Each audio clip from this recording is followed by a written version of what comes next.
us all. Some shine bright, some shine small.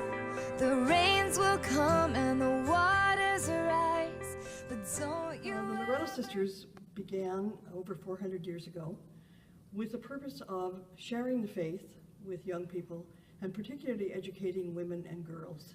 When we came to Guelph in 1856, there was no secondary education for young women. Things were very high. They were poor. They wouldn't have had many supplies in terms of books and pencils and that kind of thing. The small children didn't pay fees. And in fact, that was an important part of the whole history of Catholic education. Sisters of St. Joseph, the Christian Brothers, and others taught children for nothing in elementary schools until finally in 1867, or perhaps a little bit earlier, schools became tax supported. Because we've always been concerned about the role of women, the place of women, the safety of women, the culture of women, there are two areas that we're really focusing on now. One is on Indigenous women in Canada, and the other is on the whole situation of trafficking of women and children. And so we have sisters all over the world actually working against trafficking. But I'm not the only person who have received a sort of second call, because if you think about Sister Christine was trained as a teacher. And Sister Christine taught in Vancouver and taught in, I think, Stratford. She certainly taught school for a very long time. And then about 35 years ago, she began to hear another call, and it was the poor. It was the people living on the streets. It was the people in the Guelph Reformatory who had no one to care for them. And as you know, it's had several locations, but it's now a successful business on Gordon Street, and it's called the Welcome In Drop In. And it will continue now, we hope, for the future without Christine, because she really set in place a whole organization of people who were willing to do what needed to be done for the poor of the city. In this life, you will know love and pain, joy and sorrow. So when it hurts, when times get hard, don't forget whose child you are. This little light of mine, I'm gonna let it shine. This little light of mine, I'm gonna let it shine, gonna let it shine. The drop-in center opened in 1983. That means we've been around for 30 years. And the reason we've been around for 30 years is because people have seen the need. And especially the school teachers, especially the principals, have helped us be who we are today. We get a lot of food from them, we get other donations from them, we get their love and support. The other thing I think why we're here, it's the people. It's the people who keep us going. It's the people who give us light. It's the people who help us to be free, help us to understand what it is if you don't have a lot of money. It's the people who let us know what's really important in life. Each one of us has a mission. Each one of us has a call. And we have to answer that call, but we can't do it without an education. But I have a question, and that is, it's one that you have to reflect on, I think. What is the future of Catholic education? Are our schools going to survive? And what is it that's going to keep them alive? It's going to be faith. It's going to be a willingness to risk talking about God in front of students, even if they snicker. It's going to mean sometimes introducing your class with a prayer or the sign of the cross, or just remembering that we are in the presence of God. The kinds of things that keep us faithful to the message of Jesus are simple things. They don't demand a great deal of personal crucifixion or a lot of time or hard work. It's just being willing to say, I believe and I'm going to share my belief. My faith is important, and the only way that my students can catch that is through me. You get, let your eyes get wide when you look at the stars with the same sense of wonder. Sister Doreen, if you knew her, enough said. She was everything a teacher should be for her students. Caring, passionate, engaging, and most of all, she loved what she did and the students she did it with. She made each of her students smile every day, and she called them by name and made them feel precious every day.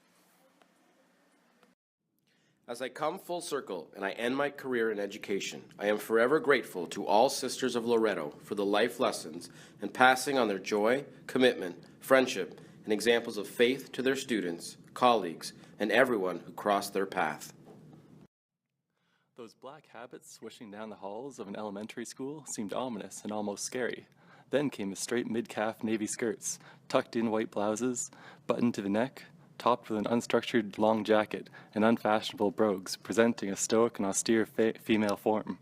But then the more liberal sisters, at the secondary school, wore flowered blouses, sweaters, or heavens, pants, and one in particular sported dyed red hair. I began to wonder, these girls just want to have fun. My mother attended the Guelph Loretto Academy in the mid-1930s. When my grandmother died in December of 1932, my mom was only 13 years old. My mother often spoke of how much she appreciated the guidance and friendship of the sisters during her years at Loretto. One of the specific things she recalled was how the sisters took her under their wings, so to speak, and made sure she had the appropriate dress, her hair done, she was prepared for her graduation ceremony. Mother's favorite teacher was Mother Olga. You formed me and hundreds like me into what I hope is a better Catholic person. Without the guidance of these wonderful servants of the Lord, heaven only knows what would have become of myself and the other kids, teens, and adults of the Guelph Wellington Catholic School Board. I remember being taught by the Sisters of Loretto. I immediately have a memory come to mind. The first was when I was in grade 4.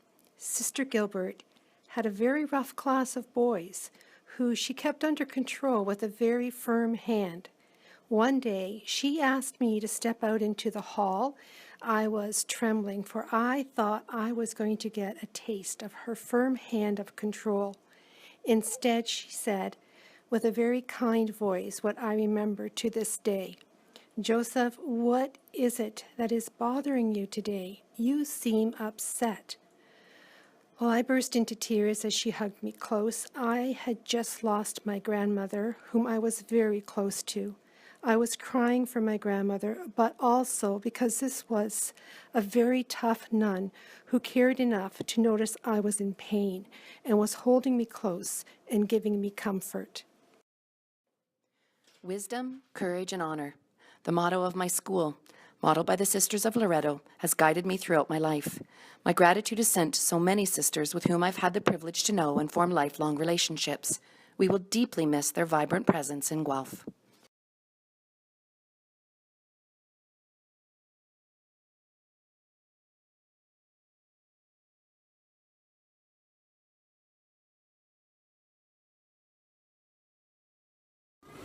I love how my teachers care for me.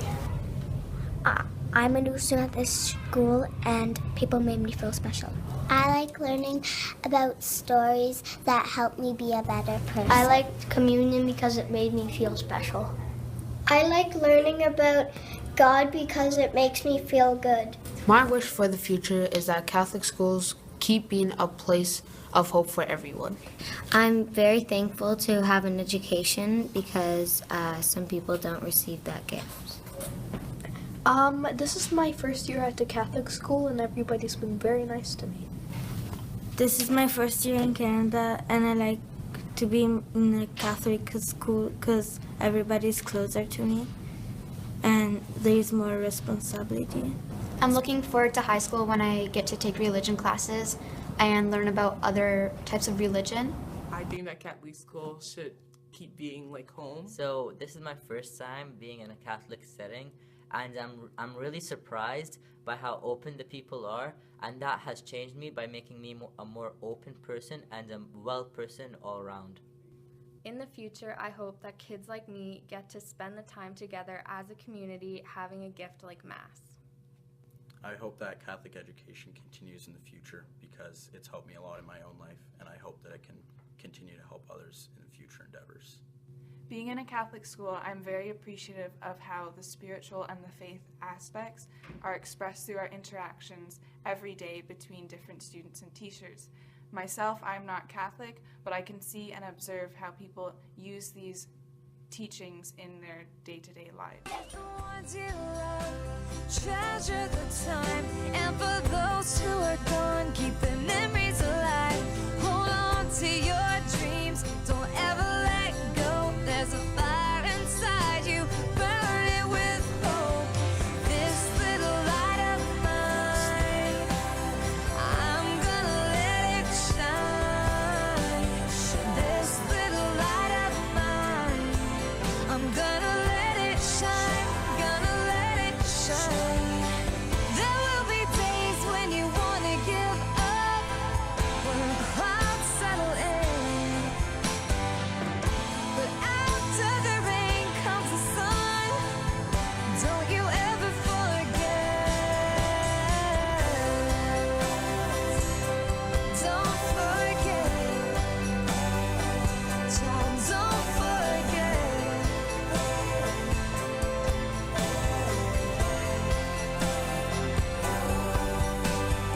One day there will be no more pain, and we will finally see Jesus' face. So until then, I'm gonna try to brave the dark and let my little light shine. Somebody fall down, Eric. This little light of mine, Ta-da! I'm gonna let it shine. Eric, This little light of mine, I'm gonna let it shine. Thank you, sisters. Thank you, sisters. Thank you, sisters. Thank you, sisters. Sisters. Thank you, sisters. Thank you, sisters. Thank you, sisters. Thank you, sisters. Thank you, sisters. Thank you, sisters. Thank you, sisters.